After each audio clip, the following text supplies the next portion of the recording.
За сайн байцгаана уу. Гачи Юкота. Энэ нэрийг та нарын зарим нь мэдж байж магадгүй. Гэхдээ ихэнх нь мэдэхгүй байхаа гэж бодож байна. Энэхүү манга нь 2022 оноос хойш нийтлэгдэж байгаа. Тэгээд энэ жилийн 7 дугаар сард өөрийн гэсэн ТV зурлаа цацнаа гэсэн төлөвтэй байгаа. Тэгээд нэмээд олон юм нуршаад яах вэ? Шууд бичлэгтээ орцгоё. За энэхүү манга маань шууд л эхний панел дээрээсээ өөрийн хэлэх гээд байгаа санаагаа бидэнд харуулдаг. Тэр нь юу вэ гэхлээр бидний хайрлж хамгаалдаг эд зүйлсэд өөрийн гэсэн сүнс байдаг гэж ярьцгаадаг. Гэхдээ хаягдж хог болсон зүйлсэд юу байдаг бол? Гэсэн панелийн араас нэг охин гарч ирээд өөрийн тоглоомоо урагсныг ээждээ харуулад уйлжсэн. Гэхдээ ээж нь ойж эсвэл янзалж өгөхийн оронд зүгээр л хайчих. Шинийг аваад өгчөө гэж хэлнэ. За тэр яах вэ? Энэ хог ухаа зогсож байгаа хүн бол манай гол дүр болох хог сүтгэгч AKA Родо. Ингэж хог ухаж байгаад харуултанд баригдаад зүгтөө жохтой буудуулаад амжина. Харин маргааш өглөө нь Родог дахин нэг удаа хогийн цэгт хулгаагаар орсныг сонсоод хээвнийг юу ч болоогүй юм шиг алхаж байгаа энэ хүн бол Рето. Түүнээс гадна энэ панел дээр харагдаж байгаачлан энэхүү газарт баян ядуугийн зураг хитрхи их.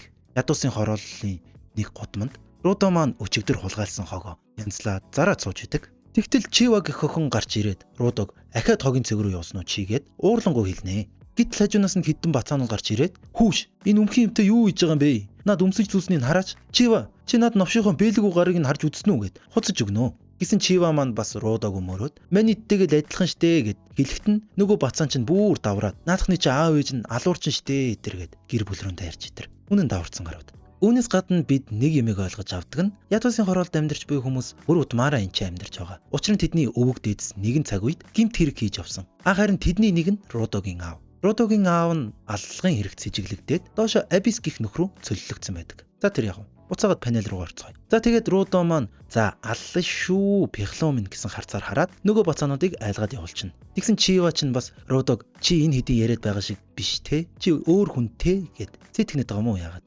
Тэгсэн чинь зөрүүлээд Родо чинь өчигдрийн буудуулан байран хуссан туулаага Чивад өгснөө. Энийг зарахгүй. Тэгэхээр чамд өгчий итэр. Юу вэ? Бацаанууд чинь жоох юм байж. За яг Чива туулааг авахлаа гэсэн чинь Чивагийн ээж нь дуудаад нөгөө туулааг нь авахгүйгээр хаяад яваад өгчнөө. За тэгээд Родо маань гэртээ харих харуулна. Тэгээ яг харих үед нь Рето гэдэг саяныг айтаад харна. Тэгээд бид бүгд Ретог Родогийн өргөмөл эцгэн гэдгийг ойлгож авна. За тэгээд Рето бас Родог загнаал. "Чи яагаад хог төвөөд яваад идэм бэ? Чи мөнгө олох шаардлагагүй шүү дээ. Би болгочихно" гэсэн Родо өдөөс нь "Би зүгээр л танд туслахыг хүссэн. Яг л гэр бүлийнхэн нэгэндээ тусалдаг шиг" гэж хэлнэ. Үүнээс нь бид Родо болон Рето хоёр ямар сайн харилцаатай вэ гэдгийг ойлгож авдаг. Тэгээд Родогийн шарахыг хараад янзлаад өгье далмаар нь гарын чинь боолтыг бас солигээд Родогийн бэли болон гарынхын боолтыг авах үед нөгөө бацаануудын яриад байсан цорин үед нарыг яг одоо л бид ойлгож авна. Шарахыг нь цэвэрлэж суух зураа Рето түнд "Дахиж битгий хог ухаарай. Одоо тийшээ явах юм бол бат баригдана шүү. Тэгээд Абис руу цөллөгт явна" гэж хэлээд аав чинь ч бас тийшээ цөллөгцсөн гэдгийг хэлдэг. Тэгээ Родо өөрийнхөө сорвийг тайлбарлаж өгнө. Энэ сорив нь түүнийг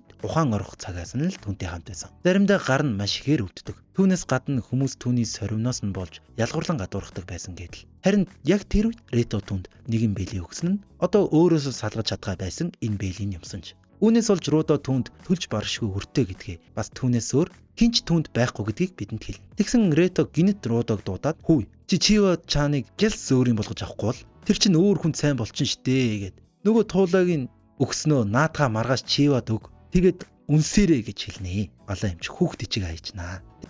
Are you not ashamed of yourself?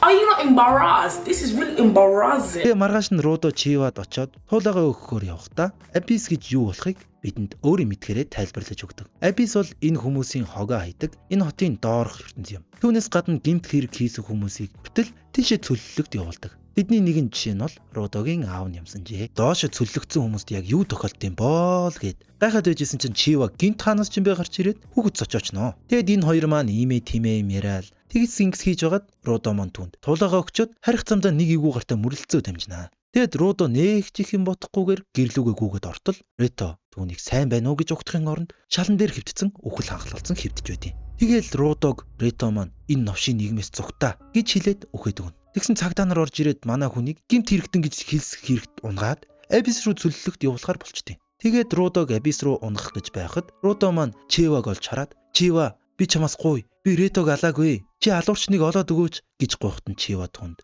өгсөн туулааг нь хаян байж хэлдэг үг нь "Би чамайг тэдний яриад байдгаас өөр гэж бодсон. Гэвч эцсийн эцэст чи тэдний ярьдгаас ялгаагүй л байсан байна. Гэж хэлэхдээ Рудо дээд ертөнцид байгаа хүн болгонд хандан ийхүү хэлнэ. Энэ ертөнцид байгаа жинхэнэ хог новшнууд бол та нар өөрсдөө. Та нарт нүд байгаа хэдиж хог новшийг ялгаж харж чадхаа болсон. Та нар чихтэйч үнэн үгийг сонсож чадхаа болсон. Гэд тэнд цугласан бүх хүмүүс рүү хартал нөгөө манай хүнийг мүрлсэн гай тэр дунд зогсож байдیں۔ Тэрийг хараад Рудо мөн чи хийсэн бистэ. Би чамайг алнаа. Би чамайг там руу чинь тонилох нь. Би энд байгаа бүх хүмүүсийг ална гэж хэлээд Абис руу ундаг. Тэр яг унаж байх зураа тэнгэрийн хаяанд суух хүн дүрс даврах биетийг олж хараад ухаан алдаад өгдөг. Тэгээд сэртэл тэр овоосон хогон дунд сэрнэ. Тэгээд босоод эргэн тойрноо ажиглаж байтал хажуунаас нь юу мэддэхгүй нэг мангас гарч ирнэ. За ийхүү ихний чаптер маань туусна. Тэгээд өмнө хэлсэнчлэн энэхүү манга маань энэ оны 7 сард аниме болон цацагдах төлөвтэй байгаа. Тэгээд ихний трейлерээ бас цацаад амжсан. Тэгэхээр тийм. За нэг юм хэлчихэ. Миний хувьд та бүхэндээ хэлэхэд энэ бол 2025 онд гарах хамгийн шилдэг аниме. Тэгэхээр анимег нь гарахаар заавал үзээрэй гэж хэлмээр байна. Тийм, өөр юу лээ? Лайк болон саба дараарай. Комент хэсэгт дараагийн ангийн ярих уу? Эсвэл өөр юу үзмээр байгаагаа те сэтгэл хэсэг дээр үлдээгээрэй. За тэгээд баярлаа. Баяртай.